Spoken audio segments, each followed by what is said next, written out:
আজ বানাবো সুইট পটেটোর একটা recipe, crispy sweet potato, but এটা কিন্তু ডিপ ফ্রাইড নয়। তো যাই হোক, এই সুইট পটেটো বা রাঙালু বা মিষ্টি আলুর একটা রেসিপি। তো এটা খুব খুব খুব টেস্টি হয় এবং খুবই হেলদি একটা জিনিস, যেটা সবার বোধহয় খাওয়া উচিত, বিশেষ করে সিজনে যখন এগুলো অ্যাভেলেবেল হয়। তো এগুলো খাওয়া খুব ভালো।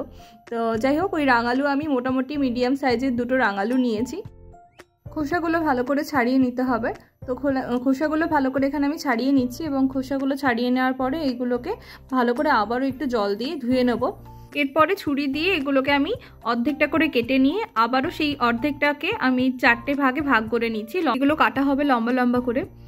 এখানে যেমন করে আমি দেখাচ্ছি ঠিক এরকম করে লম্বা করে কিন্তু আপনারা রাঙালুগুলোকে কেটে নেবেন। এরপর পরের প্রিপারেশনের জন্য একটা বাটি নেবেন। বাটির মধ্যে 1 চামচ থেকে 2 চামচ মতন এখানে সরষের তেল ব্যবহার করেছি আমি। আপনারা চাইলে এখানে কেউ অলিভ অয়েলও ইউজ করতে পারেন। তো এই সরষের তেলের মধ্যে আমি 1 চামচ মতন হলুদ গুঁড়ো, 1/2 চামচ মতন লঙ্কা গুঁড়ো, 1/2 চামচ মতন গরম মশলা গুঁড়ো, আর তার সঙ্গে দিয়েছি 1/2 চামচ মতন জিরে গুঁড়ো, আর তার সাথে দিয়ে দিচ্ছি 1/2 টিস্পুন মতন এখানে গোলমরিচ অথবা ব্ল্যাক পেপার। এটা এবার এগুলো দিয়ে মশলাটার সঙ্গে তেলটা দিয়ে ভালো করে মিশিয়ে নিয়েছি। আর তার সঙ্গে স্বাদ অনুযায়ী এখানে লবণ দিয়েছি। আমি এখানে 1 চামচ মতন লবণ ইউজ করেছি, আপনারা আপনাদের স্বাদ অনুযায়ী এখানে ব্যবহার করবেন। এবার ভালো করে আমি তেলটার সঙ্গে এই মশলাগুলো মোটামুটি মিশিয়ে নিচ্ছি। আচ্ছা, আমি একটা জিনিস অ্যাড করতে ভুলে গিয়েছিলাম। এই টাইমে আপনারা চাইলে 1/2 টিস্পুন মতন আদা বাটা আপনারা এখানে ব্যবহার করবেন। আমি আদা বাটাটা পরে দিয়েছি। যাই হোক, এরপর ওই মশলাটার সঙ্গে আমি সব রাঙালুগুলো যেগুলো কেটে রেখেছিলাম সেই রাঙালুগুলো এর মধ্যে দিয়ে দিচ্ছি এবং মশলাটা যাতে রাঙালুর প্রত্যেকটার মধ্যে ভালো করে লেগে যায় সেই জন্য ভালো করে এখানে কিন্তু এটাকে ম্যারিনেট করতে দিতে হবে। এই দেখুন, আমি আগে জিঞ্জার পেস্টটা দিতে ভুলে গিয়েছিলাম, সেই জন্য পরে দিয়েছি। যাই হোক, আপনারা আগেই কিন্তু এই জিঞ্জারের পেস্টটা ইউজ করে নেবেন, ঠিক আছে?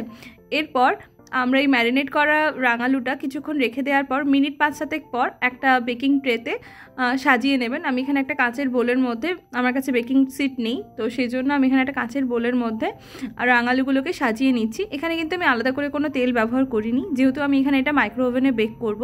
তো আমি আগে থেকে মাইক্রো ওভেনটাকে আমি প্রিহিট করে রেখেছিলাম 10 মিনিটের জন্য। তারপর আমি 180 ডিগ্রিতে 10 মিনিটের জন্য আবার কিন্তু আমি এটা বেক করে নেব। তো দেখতেই পাচ্ছেন আমার এখানে কিন্তু রাঙালুগুলো বেক করা হয়ে গেছে। তো আমি বের করে নিয়ে আপনাকে দেখাচ্ছি। আপনারা চাইলে এইভাবে রাঙালুগুলোকে বেক করেও নিতে পারেন মাইক্রো ওভেনে অথবা ওটিজিতে, অথবা আপনারা কিন্তু ফ্রাইং প্যানের মধ্যেও এগুলোকে একদম কম আঁচে মিডিয়াম মতন আঁচ রাখবেন। মিডিয়াম আঁচে এগুলোকে অল্প তেল দিয়ে কিন্তু আপনারা ভেজে নিতেও পারেন, মানে হালকা তেলে একদম খুব কমিয়ে যদি আপনারা ভেজে নেন তাহলেও কিন্তু এগুলো খুব ক্রিস্পি হয় আর খেতেও খুব ভালো লাগে, আর এগুলো হেলদি খুব। তো তাই জন্য আমি এখানে যেহেতু এটাকে হেলদিয়েস্ট ভার্সন বানাচ্ছি সেজন্য আমি এগুলোকে ডিপ ফ্রাই করিনি, চেষ্টা করেছি বেক করার অথবা ফ্রাইং প্যানের মধ্যে দিয়ে অল্প তেল দিয়ে এগুলোকে সটে করে নেওয়ার। তো মোটামুটি আমাদের রাঙালুর কিন্তু ফ্রাইড রেডি বা ক্রিস্পি রাঙালু কিন্তু আমাদের তৈরি। কেমন লাগলো অবশ্যই জানাবেন। ধন্যবাদ।